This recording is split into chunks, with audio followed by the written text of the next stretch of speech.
programang ito ay isang block time o bayad na programa. Anumang pahayag, opinyon, o komentaryo ay personal na pananaw ng angkor o tagapagsalita at hindi kumakatawan sa pananaw ng New Gen FM 100.7 radio station.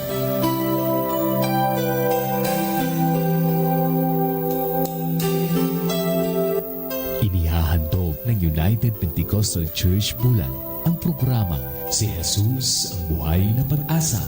Pakinggan at subaybayan ang mga aral ng Diyos na magdadala sa atin sa katotohanan, espiritual na kalayaan, pag-asa at buhay na walang hanggan. Mapapakinggan tuwing araw ng Lunes hanggang Linggo sa ganap na alas 5 ng umaga dito lamang sa New Gen FM, hosted by Pastor Randy Rosari. Si Jesus ang Buhay na Pag-asa. Times of refreshing, here in your presence, no greater blessing than being with you.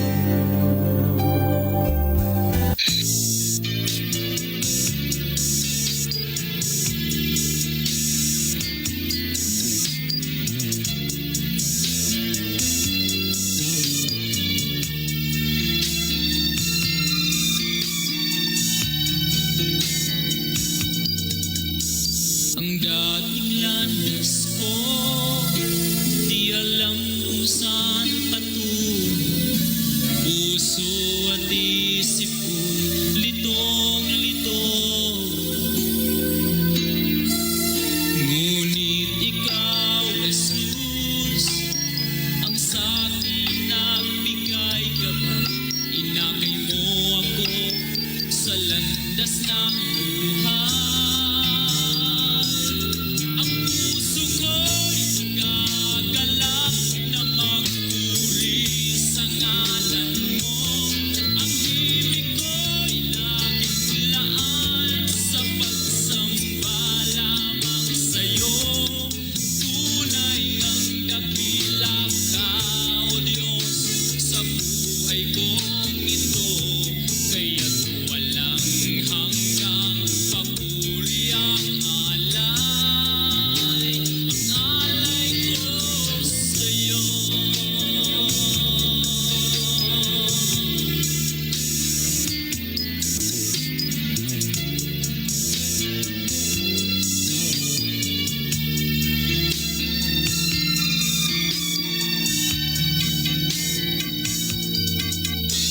Ang buhay ko ngayon, payapa at mayroong kulay. Pinatawad at binago mong tunay. Tanging ikaw, Jesus, ang aking pag-asang taglay. Sa pagsubok man, ikaw ang karamay.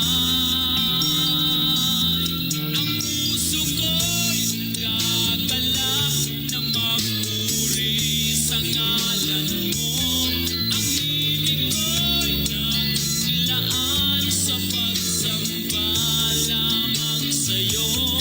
Tunay ang dakila ka, O Diyos, sa buhay kong ito. Kaya't walang hanggang papuri ang alay. Ang puso ko'y nagagalak na magpuri sa ngalan mo. Ang himig ko'y naglaan sa pagsamba lamang sa'yo. Tunay ang dakila ka, O Diyos, sa buhay kong ito. Kaya't walang hanggang papuri ang alay. Ang puso ko'y nagagalak na magpuri sa ngalan mo. Purihin ang pangalan ng ating Panginoong Jesucristo, mga kapatid at mga kaibigan. Sa himig po na inyo napapakinggan ay muli pong sumasahing papawid ang programang Si Jesus ang Buhay na Pag-asa. Kayo po ay nakikinig sa himpilan ng New Gen FM 100.7 Amen. At dito po tayo live sa Barangay Fabrica, Bulan, Sorsogon. Sa lahat ng naabot ang himpilang ito ng New Gen FM, amen, sa buong probinsya ng Sorsogon at Masbate, dyan po sa Ticao Island, maging dyan po sa Samar, sa Masbate at sa mga coastal barangay na sakop ng Bulan, coastal barangay na sakop ng Matnog, Santa Magdalena at Magallanes. Magandang umaga po sa inyong lahat mga kaibigan at mga kapatid. Pagpalain po kayo ng ating Panginoong Jesucristo. Nawa kayo po ay nasa mabuting kalagayan ngayon sa pangalan po ng ating pong Panginoon. Ako po ang inyong lingkod, Pastor Alfred Generalo ng United Pentecostal Church Matnog, na inyo pong makakapiling ngayon sa pag-aaral ng mga salita ng ating pong Panginoon. Amen. Pagbati po sa lahat ng ating pong mga taga-subaybay, sa lahat ng ating pong mga kapatiran. Amen. Sa lahat ng ating pong mga radio listeners, Facebook Live viewers, magandang umaga po sa inyong lahat mga kapatid. Pagpalain po kayo ng atin pong Panginoon. Amen. Nawa kayo po ay nasa mabuting kalagayan ngayon. Pagbati po sa atin pong Pastor Randy Rosare and Pastora Maricar dyan po sa Barangay Aquino. Magandang umaga po sa inyo at sa inyo pong buong pamilya. Pagpalain po kayo ng ating pong Panginoon. Good morning Brother Oli. Amen. Serafin Akiwo dyan po sa Barangay Santa Remedios. Magandang umaga po. Amen. Maging kay Sister Ninette, kina Sister Michelle, Sister Marife, magandang umaga. Pagpalain po kayo ng ating Panginoon. Amen. At pagbati din po sa ating pong mga kapatiran dyan po sa UPC Matnog.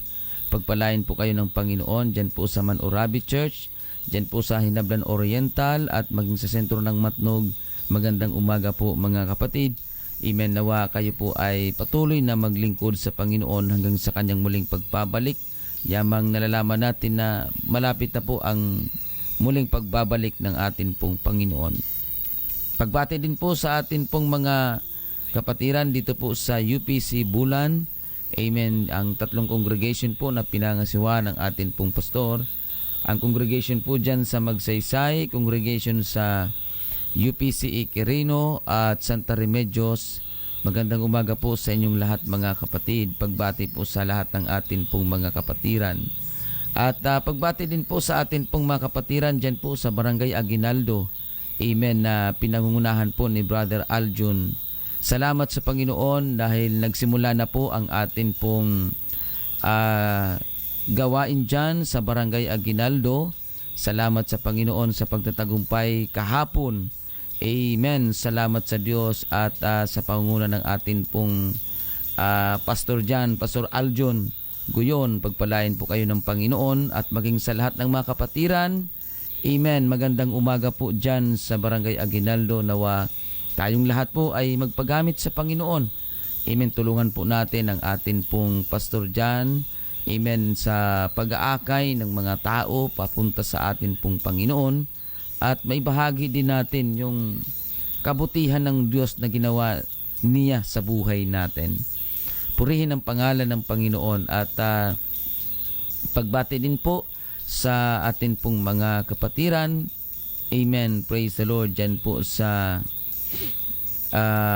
Barangay San Juan Daan. Magandang umaga po ang Hiucado family. Good morning. Amen. Pagpalain kayo ng Panginoon. Maging dyan po sa Barangay Aquino, ang Gotes family, ang D family, at ang Griego family, maging ang Azuela family. Magandang umaga po sa inyo. Pagpalain po kayong lahat ng atin pong Panginoong Jesucristo. Pagbati din po sa atin pong mga Facebook Live viewers, Sister Annalyn Bisonya. Amen. Pagpalain po kayo ng Panginoon. And Sister Dolor Quezon, magandang umaga. Sister Zyrene, magandang umaga po. Thank you so much for watching. Brother Joseph Bara, magandang umaga po sa inyo. Sister Erlenda Peruelo, Sister Beth Angeles, Sister Margie Isiha, dyan po sa Santa Remedios.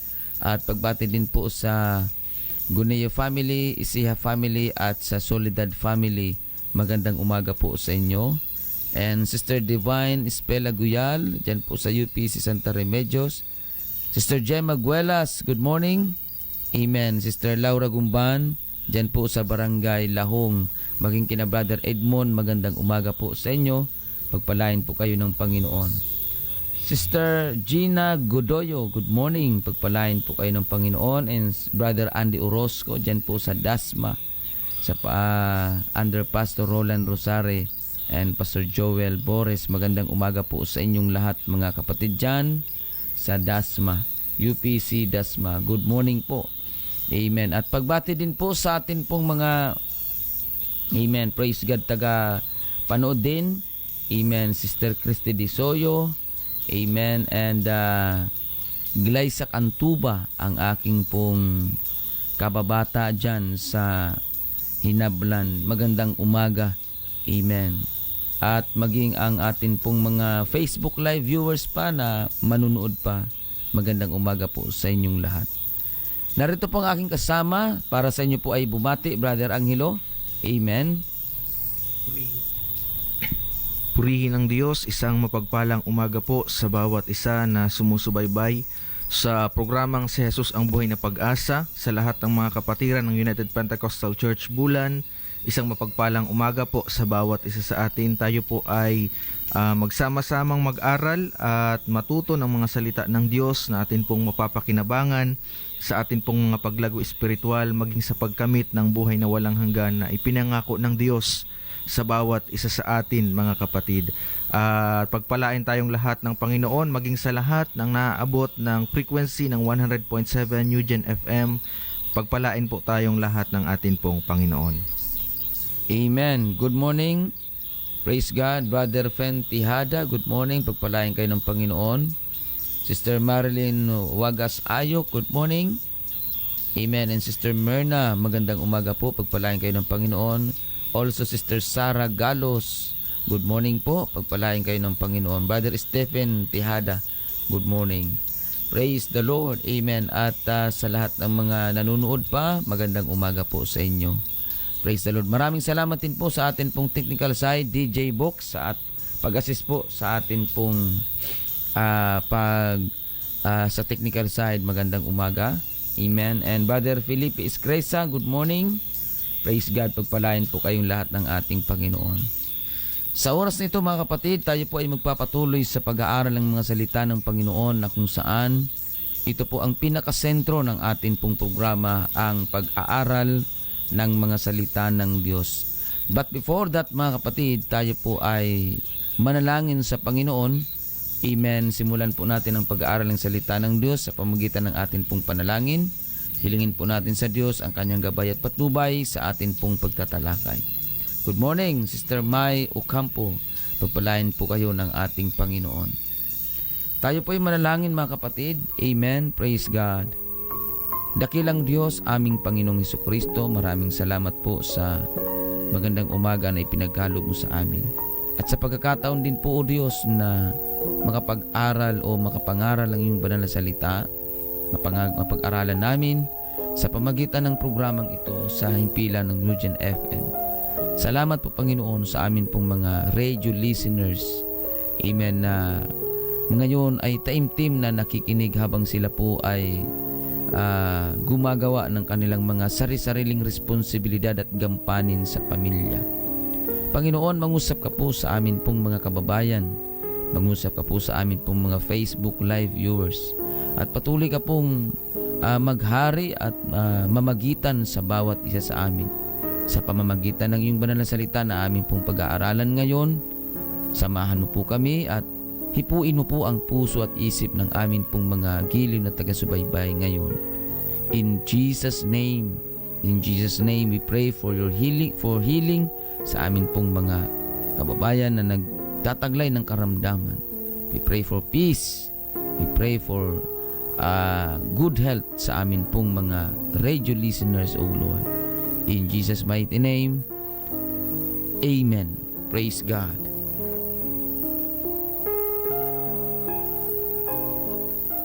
Kung kayo po ay mayroong mga Biblia sa inyo pong mga tahanan,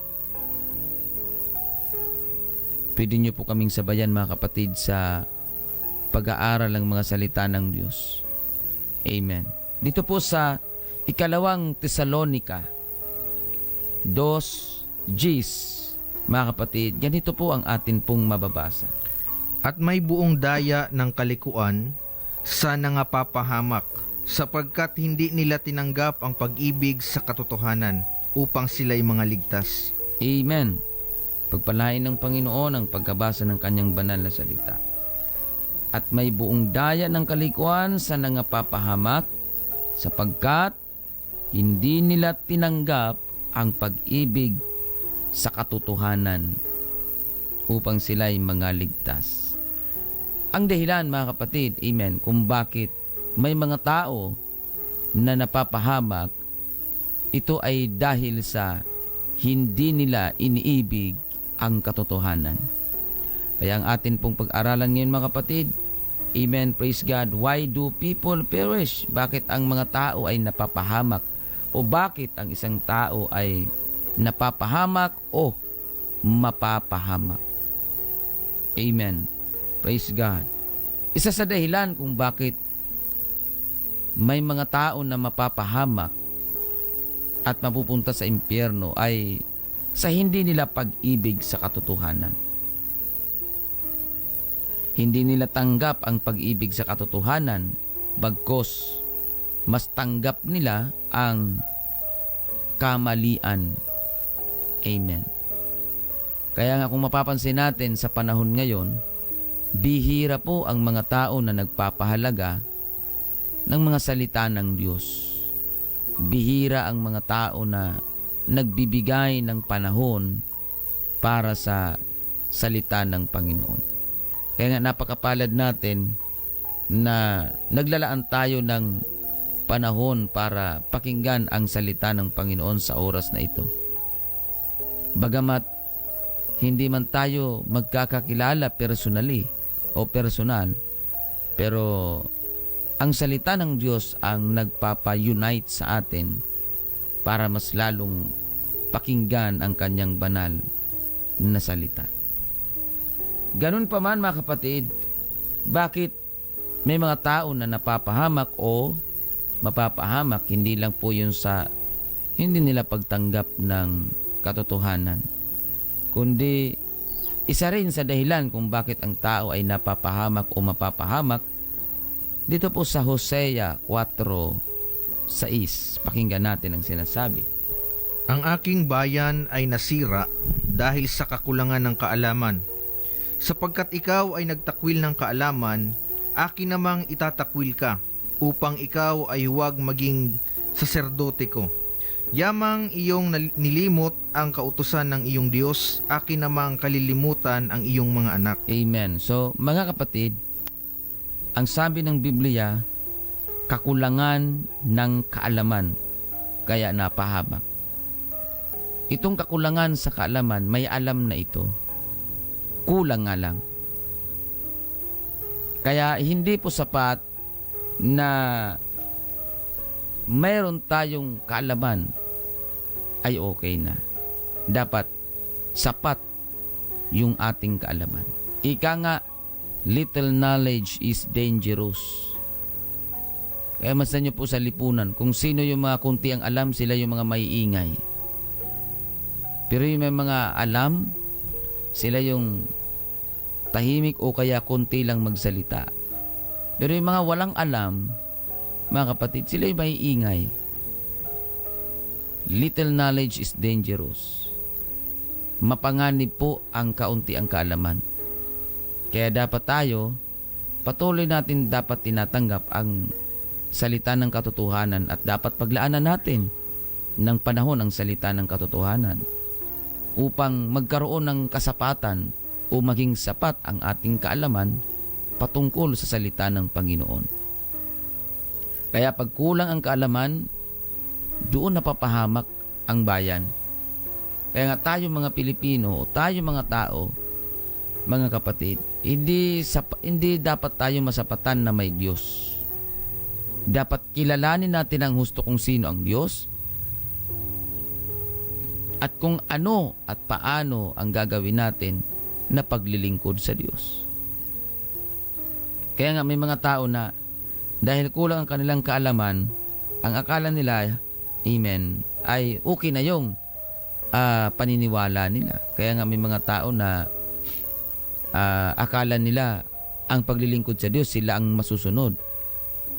Kaya ang kanilang mga rason, kumbaga mayroon na silang kanya-kanyang mga rason pagdating sa paglilingkod sa Panginoon.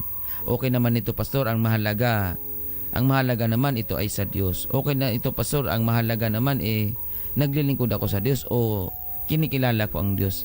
Mga kapatid, sa paglilingkod sa Diyos, hindi po tayo ang masusunod na kung paano natin paglilingkuran ang Diyos.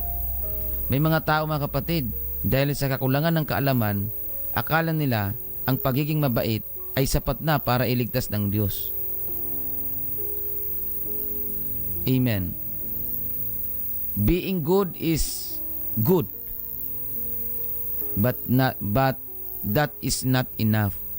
Hindi sapat na mabait ka lang, mga kapatid. Ang pagiging mabait, okay yan.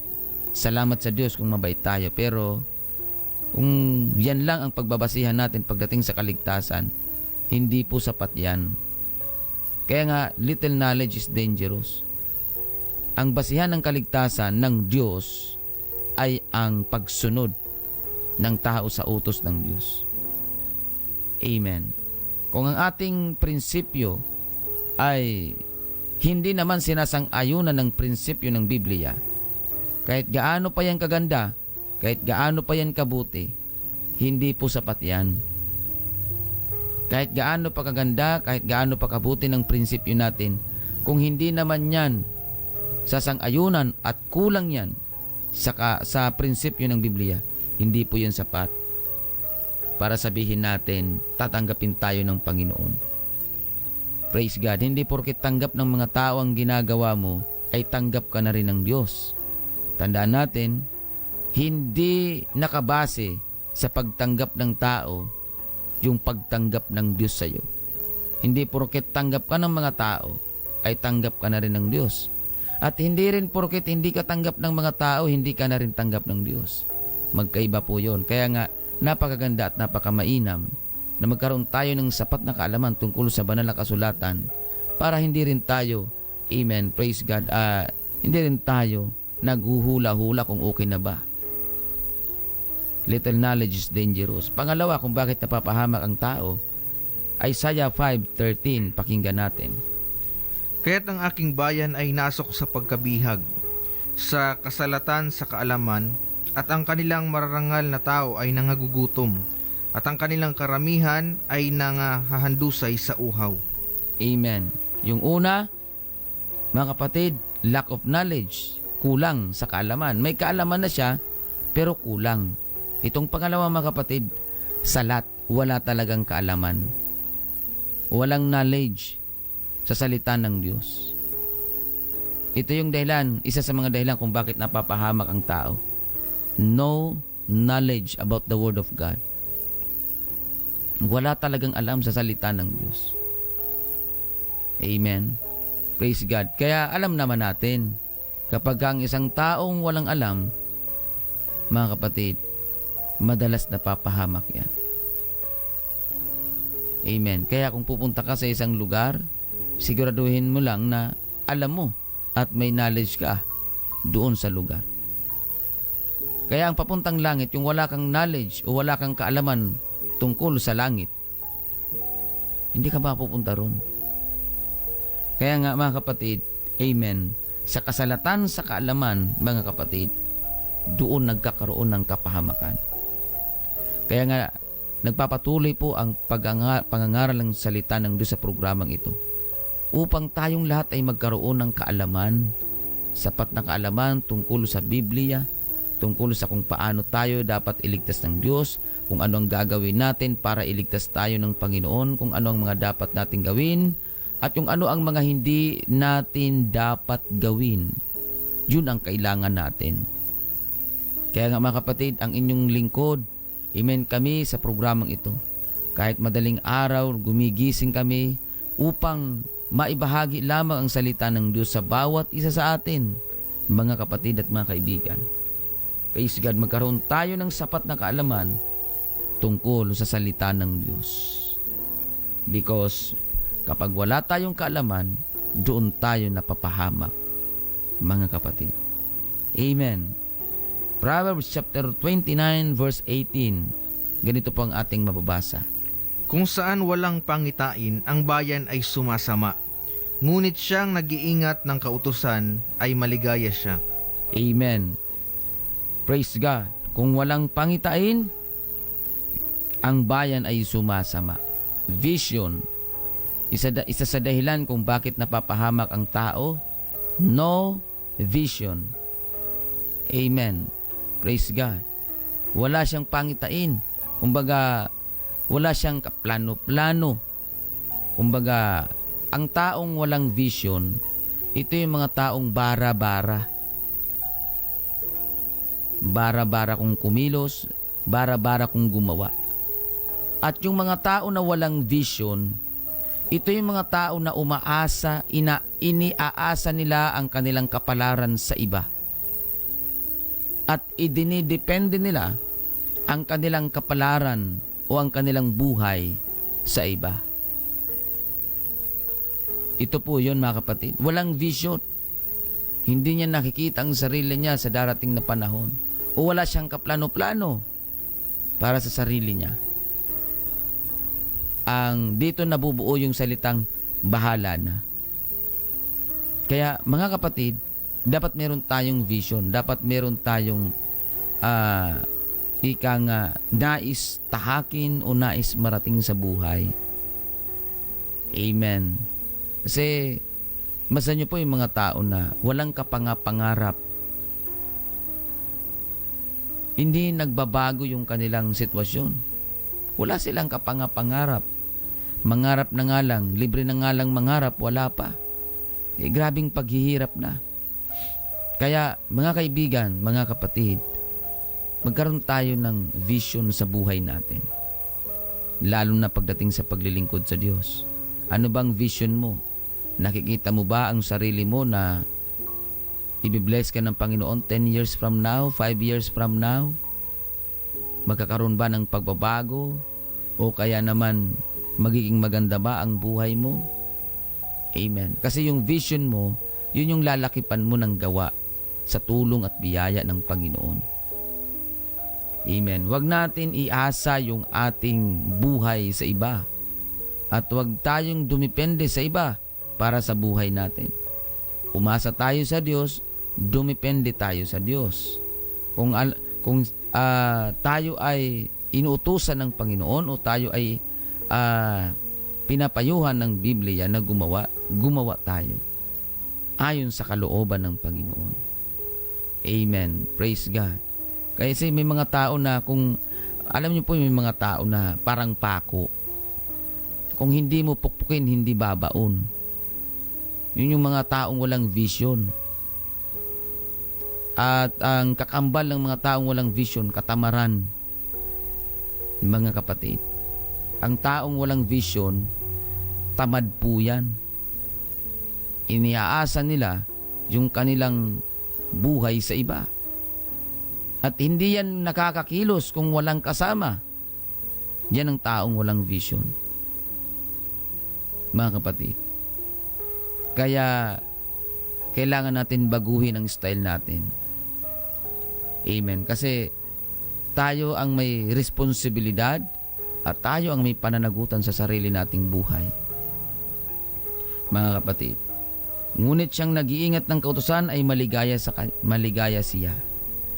Amen. Purihin ang pangalan ng Panginoon. Napakaganda ng atin pong pagtatalakay. So, wag natin iasa yung ating buhay sa iba. Yung mga tao na pako, yung dipokpok, na kung hindi mo utusan, hindi gagalaw, hindi kikilos. Mga kapatid, dipokpok po yan. Hindi yan babaon kung hindi mo pupukpukin. Walang pagkukusa. Mga kapatid, ang Diyos pa naman, ang gusto ng Panginoon sa mga tao, yung mayroong pagkukusa. Kaya masan nyo yung tamad. Pag hindi mo yan utusan, hindi yan kikilos. Tamad nga eh. Amen. Praise God. At yung mga tao na hindi kikilos pag hindi inutusan, Sila yung mga tao na mataas ang pride sa kanilang mga sarili. Kaya masan nyo po mga kapatid, ang mga tao na kapag hindi mo utusan, hindi kikilos, namimili yan ng susundin niya. Walang vision eh. Walang, kumbaga hindi niya nakikita yung sarili niya sa hinaharap. Although hindi naman talaga natin yun makikita at hindi natin malalaman yun. Pero mga kapatid, amen, siguro naman, praise God, hindi rin matututulan ng ating mga matatalinong tagapakinig ngayon na pwede mong ma-imagine ang sarili mo 10 years from now base doon sa ginagawa mo sa presenteng sitwasyon. Mga kapatid, kasi kung ano ang ginagawa mo ngayon, malaki po ang kinalaman niyan sa kung ano ang magiging buhay mo bukas. Halimbawa, hindi ka nagtatrabaho ngayon, malaking kinalaman yan kung bakit wala kang pera bukas. Pero kung nagtatrabaho ka ngayon, malaki rin ang kinalaman yan kung bakit magkakaroon ka ng pera bukas. Ganun lamang po kasimple noon. Kasi kung ano ang magiging kinabukasan natin, malaki po ang kinalaman kung ano ang mga ginagawa natin ngayon. Mga kapatid, purihin ang pangalan ng Panginoon. Kaya makikita mo rin ang sarili mo. Amen. Pagdating ng panahon, kung ang ginagawa mo ay kasipagan, pagtsatsaga, sakripisyo, amen, sigurado mayroon kang benepisyo pagdating ng panahon. Pero kung ang ginagawa mo ngayong katamaran, wala kang mapapala sa buhay. Pangalawa mga kapatid, sa rason kung bakit ang tao ay napapahamak, Lucas 13:3, pakinggan po natin. Sinasabi ko sa inyo, hindi, datapwat malibang kayo'y mga nagsisi, ay mga mamatay kayong lahat sa gayunding paraan. No repentance. Ito yung mga tao na matataas ang pride. Ito yung mga tao na ang tingin nila sa kanilang sarili, superior sila. Walang pagsisisi sa harapan ng Panginoon. Kaya sabi ng Panginoong Hesus, malibang kayo'y mga nagsisi, mga mamatay kayo. Amen. Yung mga tao na hindi marunong mag-sorry, hindi yan marunong mag-amin ng kanilang pagkakamali. Amen. Ito yung mga taong self-righteous. Akala nila sila yung tama. Hindi nila inaako yung mali. Alam niyo po mga kapatid, mapanganib po ang mga tao na hindi umaako ng kanilang pagkakamali. Bakit? Una, na dapat tandaan natin, doon sa mga tao na hindi tumatanggap ng kanilang pagkakamali, kailangan mong tandaan, una sa lahat, walang taong perpekto at lahat ng tao nagkakamali. Kaya ano ang dahilan para hindi ka mag-sorry? O ano ang dahilan para hindi mo tanggapin ang pagkakamali mo? Kasi pag hindi mo tinatanggap ang iyong pagkakamali, para mo na rin sinabi, wala kang nagagawang mali. Amen. Praise God. Kaya napapahamak ang tao. Masan niyo po yung mga tao na hindi umaako ng pagkakamali. Walang kaibigan. Kasi iiwasan, mga kapatid. Amen. Siguro naman, nakakahalubilo niyo po at nakaka-encounter kayo ng mga tao na hindi umaako ng pagkakamali. Amen. Ang hirap niyan pakisamahan at ang hirap niyan pakibagayan. Kasi akala niya tama siya. Kaya doon sa mga tao na hindi tumatanggap ng pagkakamali, number 1 na tandaan nyo, walang taong hindi nagkakamali. Pangalawa, kung wala kang nakikitang mali sa'yo, malaki na ang pagkakamali mo at malaki na ang mali sa sarili mo. Kasi wala ka nang nakikitang mali eh. Amen. Diyos lang po ang hindi nagkakamali, hindi nagkakasala. Diyos lang. Pero tayo mga tao, nagkakamali tayo. Amen. Nagkakamali tayo. At lalo na sa harapan ng Panginoon. Yung mga tao na hindi nagsisisi sa harapan ng Panginoon. Ang sabi ng Biblia, mga mamatay kayo. Yung kamatayan po na tinutukoy dito ay impyerno, parusa. Amen. Kaya may parusa po sa mga walang pagsisisi. Nakagawa na ng mali, walang pagsisisi. Bakit walang pagsisisi? Kasi nga hindi niya tinatanggap na mali siya. Bakit hindi niya tinatanggap na mali siya? Because of pride. Alam niyo po ang pride, sinasabon yan, hindi yan inuugali. Amen. Kaya pag walang pagsisisi, amen, ang sabi ng ikalawang Tesalonika 1:7 hanggang 9, ganito po ang ating mababasa. At kayong mga pinighati ay bigyang kasama namin ng kapahingahan sa pagpapakahayag ng Panginoong Hesus mula sa langit, na kasama ang mga anghel ng kanyang kapangyarihan na nasa nagniningas na apoy, na maghihiganti sa hindi nagsisikilala sa Diyos at sa kanila na hindi nagsisitalima sa ebanghelyo ng ating Panginoong Hesus, na siyang tatanggap ng kaparusahan na walang hanggang kapahamakang mula sa harapan ng Panginoon at mula sa kaluwalhatian ng kanyang kapangyarihan. Amen. Disobedience. Isa sa dahilan kung bakit ang tao ay napapahamak, because of their disobedience. Mga kapatid. Kaya nga ang Panginoong Hesus, meron siyang itinakda. Amen. Na paghihiganti sa mga taong hindi nagsisikilala sa Diyos at sa mga taong hindi nagsisitalima sa ebanghelyo ng ating Panginoong Jesucristo. Kaya dito natin makikita na ang kailangan sundin ng tao para magtamo ng kaligtasan ay ang ebanghelyo ng Panginoong Hesus. Amen. Maraming mga tao na hindi na nagsisikilala sa Diyos. Pag sinabi kasing hindi nagsisikilala sa Diyos, it doesn't literally mean hindi mo kilala ang Diyos. Pag sinabing hindi nagsisikilala, mga kapatid, hindi mo ino-honor at hindi mo sinusunod ang utos ng Diyos. Mga kapatid. Amen. Praise God. Kagaya niyan, halimbawa, may isang bata at meron siyang tiyuhin. Tapos, pero kilala niya ang tiyuhin niya. Ang problema nga lang, hindi niya kinikilala ang tiyuhin niya dahil sa pag-uugali niya na wala siyang galang, wala siyang respeto.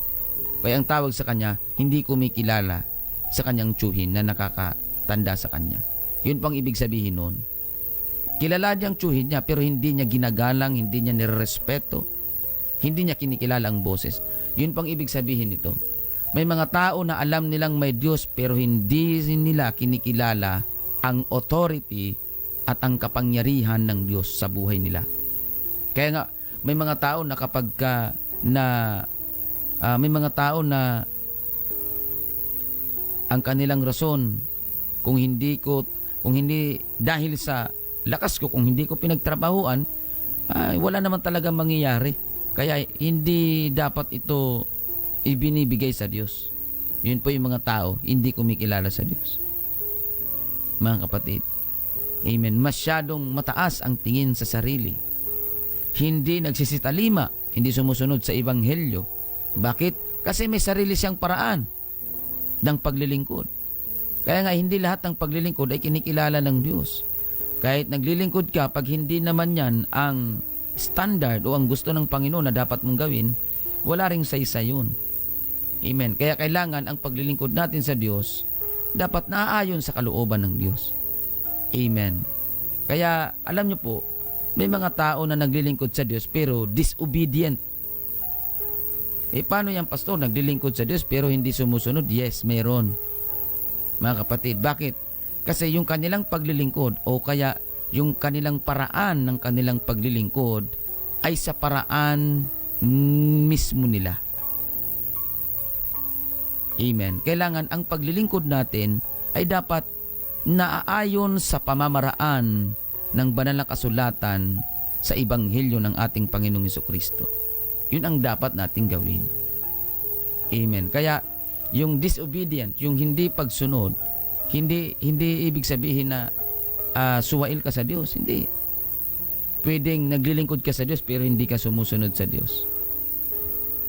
Kaya mga kapatid at mga kaibigan, hallelujah, kailangan natin tanggapin ang katotohanan na kung meron tayong dapat sundin sa ating paglilingkod, yun ay ang kalooban ng Panginoon. Utos ng Panginoon sa pamagitan ng Ebanghelyo ng Panginoon. Amen. Psalms 37 verse 38, pakinggan natin.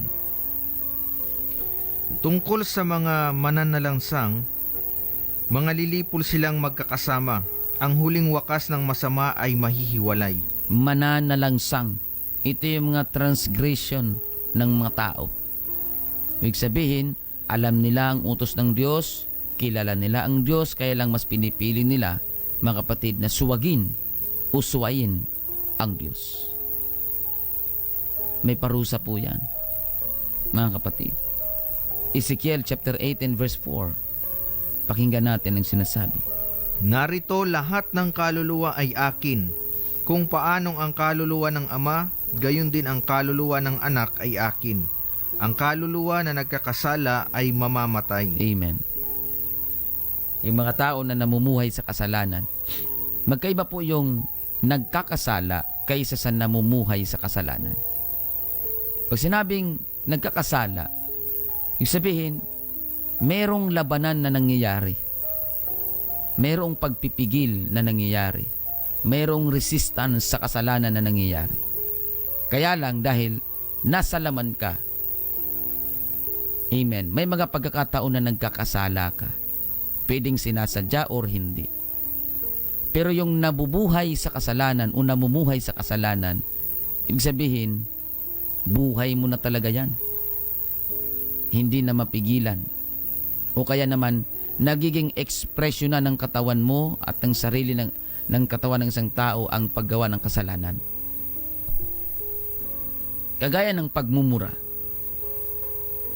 Sa panahon ngayon, pag natuwa sa'yo ang tao, mumurahin ka. Pag nagalit naman, mumurahin ka rin. Expression na kasi yun. Yun po yung namumuhay sa kasalanan. Yung expression na nila ang paggawa ng kasalanan. Pero yung nagkakasala, iba po yun. May labanan po na nangyayari dyan. May resistance sa kasalanan na nangyayari. Amen. Pero ang transgression din, ang transgression naman, yung pagsalangsang, mga kapatid, ibig sabihin, ito yung mga bagay na ginagawa ng mga tao na pilit nilang ipinipilit. Amen. Ang isang bagay na hindi gusto ng Diyos. Marami ngayon mga tao na alam nilang ayaw ng Diyos pero pilit nilang ipinipilit na gawin at nais nilang ipatanggap sa Diyos. Mga kapatid. Amen. Meron akong nabasa sa Facebook, mga kapatid, na iba-iba na kanilang prinsipyo pagdating sa katawan, amen, at sa Diyos. Meron akong nabasa na ang Diyos daw ang lumikha ng katawan. Kaya kung sino yung may-ari ng katawan, siya na ang magdidesisyon para kung ano ang gagawin niya sa katawan niya. Yun yung isang bagay na pilit na ipinipilit ng mga tao na tanggapin ng Diyos na hindi gusto ng Diyos. Mga kapatid at mga kaibigan, huwag natin ipilit ang isang bagay na ayaw ng Diyos.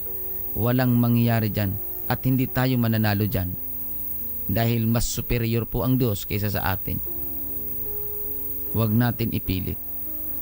Kapag nilikha ka ng Diyos na lalaki, magpakalalaki ka. Kapag nilikha ka ng Diyos na babae, magpakababae ka. Period. Mga kapatid. Amen. Purihin ang pangalan ng Panginoon. Romans 11:20, pakinggan natin ang sinasabi. Mabuti sa kawalan nila ng pananampalataya ay nangabali sila, at sa iyong pananampalataya ay nakatayo ka. huwag kang magpalalo kundi matakot ka. Amen. Unbelief. Ito yung mga tao na alam na nila ang Diyos pero mas pinipili nila na huwag paniwalaan ang Diyos. Amen. Unbelief. Amen. Kasi ang isang tao na wala pang alam, magkaiba po yung walang alam kaya hindi siya naniniwala dahil hindi niya alam, kaysa doon sa may alam siya at hindi siya naniniwala. Yun po yung unbelief. Yung alam niya pero pinipili niyang hindi paniwalaan, kaysa doon sa tao na walang alam kaya hindi siya naniniwala dahil hindi niya alam. Kasi yung tao na hindi naniniwala dahil wala siyang alam, pag yan nakaalam, pwedeng maniwala yan. Pero yung alam na at pinipilit niyang hindi maniwala, yun po yung unbelief. Desisyon na hindi maniwala sa Diyos. Amen. Kaya mga kapatid, sa mga nakikinig po ngayon, wala po akong nakikitang rason para hindi natin paniwalaan ang mga salita ng Panginoon. Para hindi natin tanggapin ang mga salita ng atin pong Panginoon. Wala akong nakikitang dahilan. Ganun pa man, kung atin pong bubuksan ang puso at isip natin, amen, ang Diyos ay papasok at hihipuin ang puso natin. Praise God. Para hindi tayo mapahamak, hindi tayo parusahan, piliin nating paniwalaan ang banal na kasulatan. Psalms 14 verse 1, pakinggan natin. Ang mangmang ay nagsabi sa kanyang puso, walang Diyos. Sila'y nangapahamak, sila'y nagsigawa ng kasuklam-suklam na mga gawa. Walang gumagawa ng mabuti. Amen. Ang mga tao pala na naniniwala na walang Diyos, ang tawag ng Diyos dyan sa kanila ay mangmang. Foolish, mga kapatid. Mangmang na tao. Ang mga hindi naniniwala sa Diyos o yung naniniwala na walang Diyos. Alam natin yan. Mga atheismo po yan. Atheist ang tawag po dyan, na mga tao na hindi naniniwala sa Diyos, mga kapatid. Dahil ang paniniwala nila, mga kapatid, ay mga theories. Hindi naman talaga totoong nangyari. Theory, mga kapatid. So, ang sabi ng Biblia, ang mangmang ay nagsabi sa kanyang puso, walang Diyos. At ano ang nangyayari sa mga mangmang, sa mga tao na hindi naniniwala sa mga tao na naniniwala na walang Diyos? Ano ang nangyayari sa kanila? Nangapapahamak, sila'y nagsigawa ng kasuklam-suklam na mga gawa. Kaya masan niyo po yung mga tao na hindi naniniwala o mga taong naniniwala na walang Diyos. Miserable ang kanilang buhay kung ano-ano ang kanilang mga ginagawa na labag sa kalooban ng ating Panginoon. Kaya mga kapatid, piliin nating paniwalaan ang Diyos. Kung ayaw natin maging mangmang ang tingin ng Diyos sa atin. Hallelujah, purihin ang pangalan ng Panginoon. Ikalawang Timoteo 3:15 hanggang 17, pakinggan po natin kung ano ang sinasabi. At mula sa pagkasanggol ay iyong nalalaman ang mga banal na kasulatan na makapagpapadunong sa iyo sa ikaliligtas sa pamamagitan ng pananampalataya kay Kristo Jesus. Ang lahat ng mga kasulatan na kinasihan ng Diyos ay mapapakinabangan din naman sa pagtuturo, sa pagsansala, sa pagsaway, sa ikatututo na nasa katwiran, upang ang tao ng Diyos ay maging sakdal, tinuruang lubos sa lahat ng mga gawang mabuti. Amen. Purihin ang pangalan ng Panginoon. Amen. Ang banal na kasulatan, mga kapatid, ito ang dapat nating paniwalaan. Sapagkat ito po ay kinasihan ng Diyos sa kapakinabangan, amen, praise God, ng ating mga kaluluwa. Ang Biblia po, hindi po ito simpleng libro at papel lamang. Ito po ay kinasihan ng Diyos, hallelujah, ng kanyang banal na Espiritu. Hindi po, mga kapatid, papel ang pinag-uusapan natin dito sa Biblia. ang pinag-uusapan natin sa Biblia ay kung ano ang nilalaman ng Biblia. Hindi natin pag-uusapan kung paano ito inimprinta o kung paanong proseso ang ginawa dito para maimprinta. Hindi natin ito pag-uusapan. Ang pag-uusapan natin ay kung ano ang nilalaman nito at kung ano ang magiging epekto nito sa buhay ng isang tao sa darating na panahon. Mga kapatid, kasi kung babasahin natin ang Biblia, makikita natin na unti-unti nang nagaganap mula pa noon hanggang ngayon, nagaganap na po yung mga nakasulat sa banal na kasulatan. Amen. Bago ka pa tawaging atheismo, sinabi na ng Biblia 2,000 years ago na may mga tao talaga na hindi naniniwala sa Diyos. Bago ka pa tawaging bulaang propeta, sinabi na yan ng Biblia. Bago pa magkaroon ng lindol sa kuna, sinabi na yan ng Biblia. Kaya ang pag-uusapan natin sa Biblia, hindi po yung papel at hindi kung paano ginawa yung Biblia. Ang pag-uusapan natin ay kung ano ang nilalaman ng Biblia at kung ano ang epekto nito sa sangkatauhan sa darating na panahon. At maging hanggang ngayon, nararanasan natin ang magandang epekto ng Biblia sa buhay ng tao. Marami ng mga tao na binago ng Diyos dahil sa Biblia. Amen. Marami ng mga tao ang nagbago ang buhay dahil sa Biblia. Kaya mga kapatid at mga kaibigan, Biblia, amen, praise God, ang salita ng Diyos ang kailangan natin para hindi tayo mapahamak. Dahil ang 7 bagay na binanggit natin dito, ito yung 7 na rason kung bakit napapahamak ang tao. At ang tamang solusyon lamang dito ay ang paniwalaan natin at tanggapin, yakapin at sundin ang Biblia na sulat at salita ng ating Panginoong Hesus. Maraming salamat po mga kapatid sa inyong walang sawang pagsubaybay. Salamat po sa oras at panahon na inyo pong inilagi. Amen. Praise God sa atin pong pag-aaral ng mga salita ng Diyos. Salamat po mga kapatid at mga kaibigan sa inyong lahat. Salamat po sa paglalaan ng panahon. Tayo po ay manalangin. Dakilang Diyos, aming Panginoong Hesukristo, maraming salamat po sa magandang pagtatalakay na ito. Na kung meron man kaming isang bagay na dapat naming pahalagahan sa buhay na ito upang hindi mangyari sa amin ang pagkapahamak, ay ang walang iba kundi ang pagtanggap at pagsunod sa iyong banal na salita sa pamagitan ng Biblia.